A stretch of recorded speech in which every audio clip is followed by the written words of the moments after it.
जगह जगह फोटो छप गए अखबार में आ गई कितना निमन गावत रहले एगो गायक रहल अनिल प्यास एगो लड़की के चक्कर में पगला गई सिर फूट गया लड़की डाले तारा का मालूम अभी तोरे चलते दिन का समय होई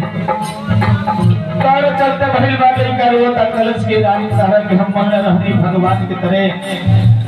करे के मसौल रहनी प्राण के तरह रोज पूजा करत रहनी भगवान के तरह रोज सींचत रहनी पानी के तरह लेकिन आज तू हमरे के समझ गइलू शैतान के तरह जो समझ लू रोत लई के चलो फोटो हमर छपी गई दुनिया के बार में पागल होई गई लगलवा लड़की के प्यार में फोटो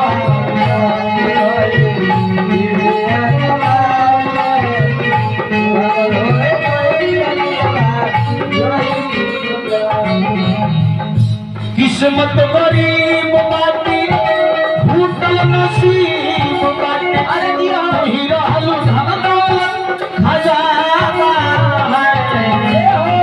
किस्मत गरीब बाटी फूटल नसीब बाटी तो हीरा हलू खजाना आई हमरा गौरी बाबू